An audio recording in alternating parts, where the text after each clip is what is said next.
friends.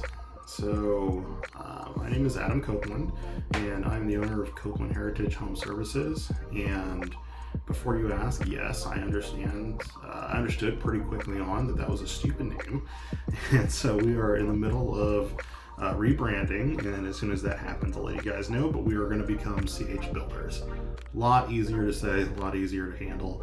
But for the time being, I wanted to take a minute and introduce myself and explain a little bit about the company, the history, how we got here, what we're currently doing, what we have done, and where we plan to be going in the future. So just a little heads up, I do have some notes down here. So if you see me look down a little bit, I'm new and I have no idea what I'm doing. So I'm going to need some prompts, I'm going to need some things to help me along, but I promise I plan to provide as concise of a video as I can and prepare you guys for what to expect ahead.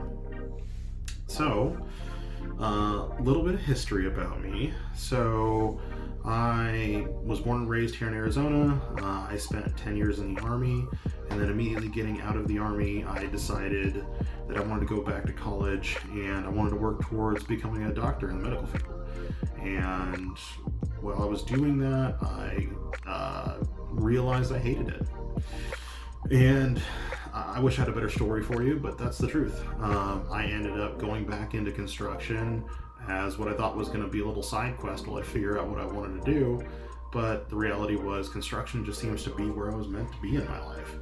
I had a welding business for a little while, and then I went to work for other companies doing commercial and residential construction. And then most recently, I was actually working for an international drilling company, and I was working there as a project manager. It was pretty well placed. It was a pretty solid job, and for all intents and purposes, that was the kind of job that you go to retire at.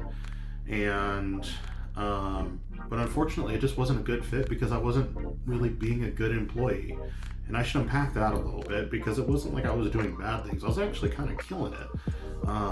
We were doing multi-million-dollar projects, like 2, 10, 20, even $100 million plus projects. And I was constantly delivering on time, at or under budget, raising profit margins, while also providing a better experience for our community by engaging with the communities that we operated in, as well as engaging with our clients on a level that was a little bit more personal and allowed for smoother transitions throughout all of the pain points that you experience in large projects. And with all that, it sounds like, well, why didn't you stay there? And it's funny because I had a conversation with one of our senior executives, and he was telling me, he's like, you know what, man, if you keep killing it like this, you keep doing what you're doing, you get 5, 10 more years in here, and I could very well see you being the general manager of this division. And anybody else hearing that would think, dang, that's a huge opportunity.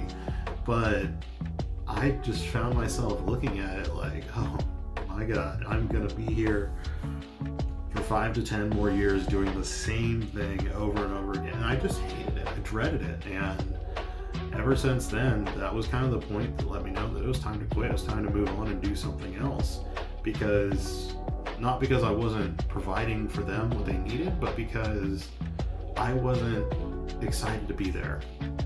And anyone who has a company will know that you can always tell your employees who aren't excited to work for you.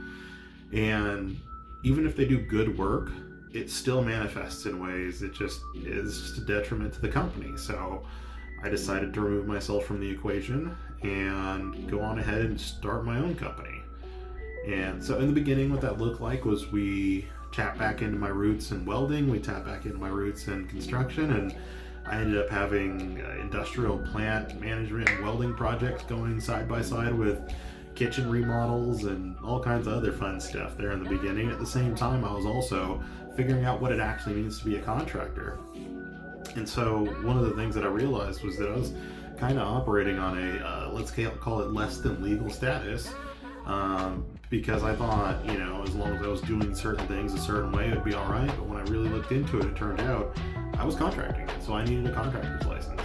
So I eventually reached a point where I just stopped everything, focused on that, got a contractor's license, got bonded, got insurance, got set up so that we're completely legal to operate in the state of Arizona before, continuing on the path and building out a company.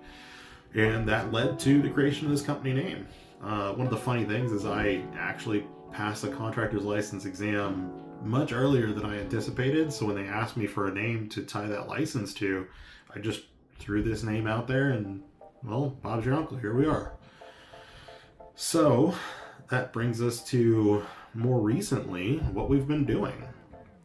So here in the last few months, we've been doing everything from, a little bit of commercial work, but mostly we've been doing residential. We've been partnering with other contractors to pick up some of the slack on their projects.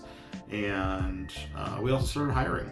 And so right now, we have about 6 employees on the books, most of them in a part-time capacity because we're still scaling up. We're still getting to a point where we have consistent projects in. But the goal is to bring them to full-time status. And what we're doing to get there is working on a multi-pronged approach. So not only are we out talking with clients and getting engaged in our community, but we're also posting here on Facebook, Instagram,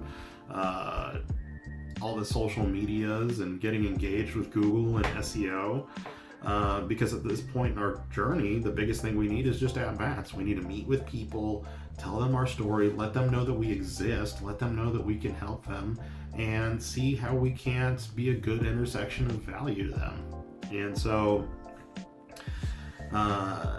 as we kind of look at what we're doing this year our goal is to A, stay afloat like every company, but B, we're looking to grow. So we want to grow into some bigger projects, so some commercial projects, some industrial plant projects. And when I say commercial, I mean, it doesn't have to be anything huge. I would love to get in on building a Taco Bell. Something that builds infrastructure in our community. Taco Bell's not the greatest example for that, but we want to build infrastructure, right? This is an infrastructure-based company. We want to either build commercial or industrial infrastructure, or we need to build residential infrastructure that helps people live their lives more effectively, more efficiently, and with greater purpose for whatever they wanted to do. So if you find yourself in a position where you think, man, this, that, or the other could be improved in my life, give me a call. I would absolutely love to sit down. I love to talk with people about what they want in their life. I love to help people work their way through the different options of what can happen. I love to bring things to life for people in a way that they may not have anticipated. So if you guys find yourself needing any type of construction in the near or long term, right, please feel free to reach out to us. My email is acopeland at CHHome Services. That's ACOPELAND at CHHome Services. Alternatively, you can look to our website. We're going to be posting a lot of great vlogs, a lot of great articles to help break down and extrapolate some of the knowledge that's constantly floating around in my head. And so that's www.chhomeservices.com. And you can also reach us on Facebook or Instagram at Copeland Heritage Home Services. And so, as always, when it comes to anything that's YouTube or video related, if you can hit that like and subscribe button, hit the little notification bell, leave me a comment below, let me know what some of your questions are. If you got anything that you want me to address in a video, right now I'm early on, so shoot a question out there. I'll make a whole little video just to answer your question. It helps you, it helps me, it helps the community, and that's what we're ultimately here for. God bless you guys, and thank you for taking the time to learn with me. From this point forward, the journey starts. So what you can expect from here on is at least one video a week. We're actually going to aim for 2 to 3, 1 to 2 short form and 1 longer form one, as well as some educational vlog posts and discussion forums, as well as some update photos and videos from sites. So I'm excited to see what we do this year. I'm excited to have you along with me. Thank you so much, and God bless. Have a great evening.